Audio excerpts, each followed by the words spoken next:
सभी defence aspirants को। जैसा कि सीडीएस का एग्ज़ाम नज़दीक आता जा रहा है, तो सीडीएस में जो जनरल नॉलेज का सेक्शन होता है उसमें साइंस से आपके ऑलमोस्ट 30 क्वेश्चंस आते हैं और 9th-10th की साइंस से आते हैं। आज से मैं एक सीरीज शुरू कर रही हूँ, बैक टू बेसिक्स, यानी हम एनसीईआरटी बुक से पढ़ेंगे। देखिए, एनसीईआरटी आपकी बहुत इंपॉर्टेंट होती है अगर हम यूपीएससी एग्ज़ाम की बात करें। तो मैंने इस चैप्टर से उठा के आपके नोट्स बनाए हैं, एनसीईआरटी पढ़ के एक एक लाइन जो उसमें इंपॉर्टेंट है मैंने स्लाइड्स में ऐड की हैं। आई होप ये आपको हेल्प करेगी। और क्या आप चाहते हैं कि मैं किस चीज़ टॉपिक पर वीडियो बनाऊँ, तो वो आप कमेंट में ज़रूर बताएं। So without wasting any time, let's get started. तो हमें इस चैप्टर में कौन कौन से टॉपिक्स पढ़ने हैं, पहले हमें पता होना चाहिए मैटर होता क्या है, कितने टाइप का होता है, उसके फिजिकल फीचर्स क्या है, क्या मैटर अपनी स्टेट को चेंज कर सकता है, और इवेपोरेशन क्या होता है। अब हम पढ़ते हैं मैटर क्या होता है। देखिए, जो मैटर है ना, matter is made up of small particles, any things in our surrounding which has mass, occupy space and have volume is known as matter. हमारे आसपास जितनी भी चीज़ें हैं, ठीक है, अगर वो उनका कुछ मास है या वो कोई जगह घेरती हैं तो वो मैटर कहेंगे। जैसे आपका पेन है, आप कहीं रखोगे थोड़ी सी स्पेस लेगा, उसका कुछ मास भी है, ठीक है। आपकी नोटबुक है, तो यानी जो छोटी छोटी चीज़ें जो स्पेस लेते हैं उनका मास है, उन्हें हम क्या कहेंगे, मैटर। अब टाइप्स ऑफ मैटर, तो देखिए 5 तरह के मैटर होते हैं। 3 तो आप सबने सुने भी रखे हैं, solid, liquid, gas, and 4th is plasma, and 5th is Bose Einstein condensate. अब जो प्लाज्मा है वो क्या होता है, this state consist of super energetic particles are in the form of ionised gases की फॉर्म में होता है, और हम नियॉन साइन के जो बल्ब्स होते हैं उसमें इनका यूज़ करते हैं। एंड जो 5th है वो है आपकी Bose Einstein condensate. In 1920, Indian physicist Satyendra Nath Bose had done some calculation. On the basis of his calculation, Albert Einstein predicted a new fifth state of matter. तो आपको पता होना चाहिए, उसमें जो ज़रूरी था वो मैंने आपके नोट्स के फॉर्म में लिख दिया है। अब हम आते हैं फिजिकल नेचर ऑफ मैटर पे। अब मैटर कितना छोटा होता है, तो देखिए मैटर जो है वो बहुत छोटा होता है, और इतना छोटा है तो कि हम उसको नेक्ड आइज के थ्रू नहीं देख सकते हैं, बहुत पावरफुल माइक्रोस्कोप की ज़रूरत पड़ेगी उसको देखने के लिए। अब करेक्टरिस्टिक्स क्या है पार्टिकल्स ऑफ मैटर के, तो देखिए particles of matter have space between them. जो मैटर के पार्टिकल्स होते हैं ना, उनके बीच में स्पेस होता है। अब ये कैसे पता लगेगा, फॉर एग्जांपल आपने एक गिलास पानी लिया है, ठीक है, आपने गिलास पूरा भर रखा है और उसमें आप 2 चम्मच नमक मिला दोगे, तो क्या पानी बाहर गिर जाएगा, नहीं, तो वो नमक गया क्या, कहीं नहीं गया वो नमक। जो पानी के पार्टिकल्स हैं उनके बीच में स्पेस था, और वो नमक के पार्टिकल्स भी वहीं जाकर सेटल हो जाते हैं।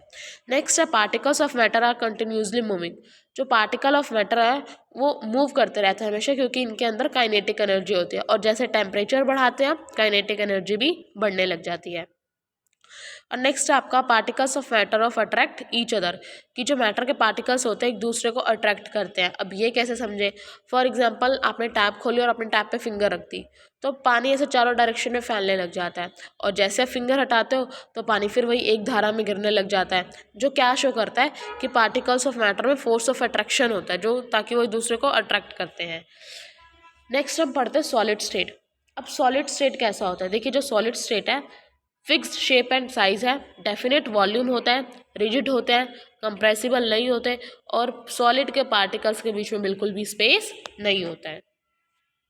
नेक्स्ट है आपका लिक्विड स्टेट। तो जो आपका लिक्विड स्टेट है इसकी कोई फिक्स शेप नहीं है, लिक्विड को आप जिस भी कंटेनर में डालोगे इसी कंटेनर की शेप में आ जाता है।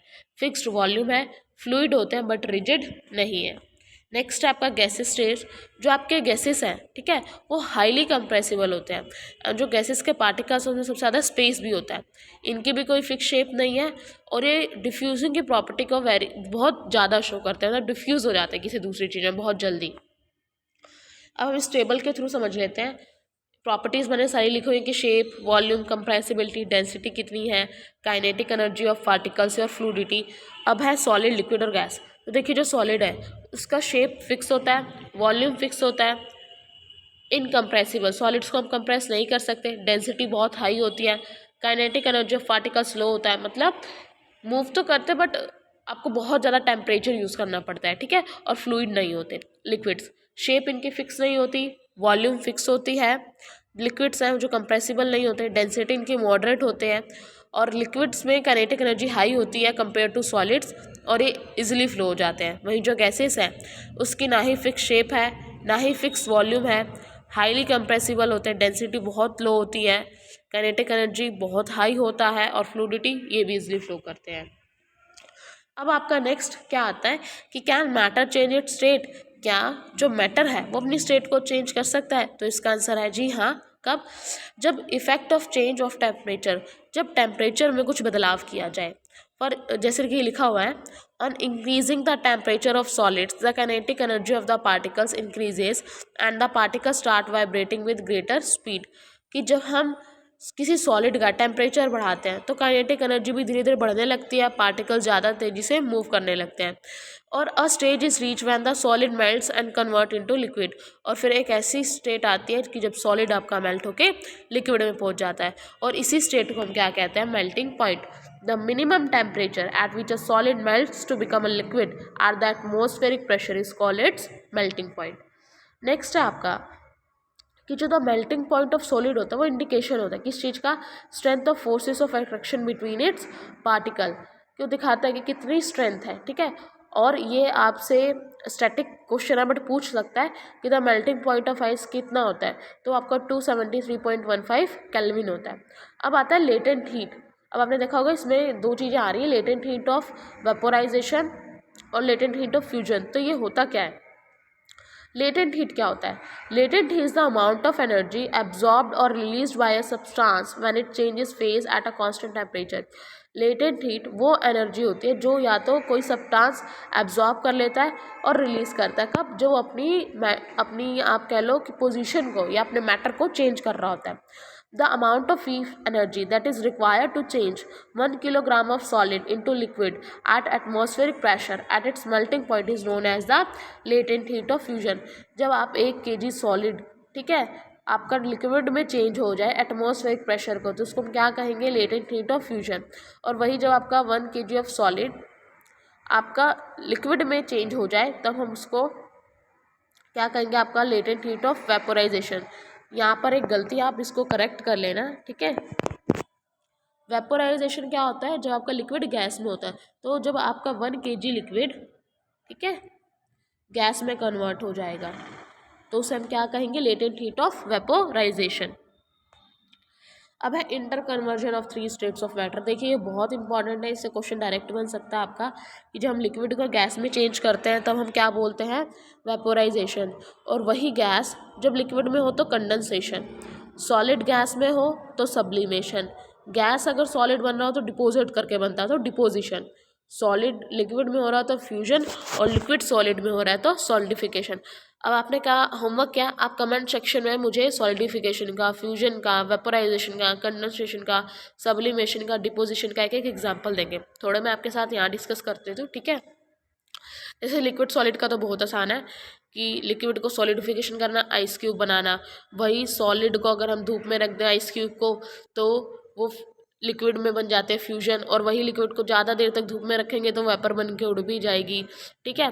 अब आपका जो सॉलिड से गैस हो रहा है, ये आप ले सकते हो एग्जांपल कपूर का, ठीक है। जैसे आपने देखा होगा जो ठंड के कपड़े होते हैं, कई बार लोग उसमें कपूर रख देते हैं या चावल की बोरियों में ताकि कीड़े ना लगे, तो या फिर वो जो नेप्थलीन की गोलियां आती हैं वो सॉलिड फॉर्म में होती है, गैस हो जाती हैं, ठीक है, तो वो आपका सब्लिमेशन का। अब आप गैस से सॉलिड डिपोजिशन का मेरे को एक एग्जांपल बताओगे।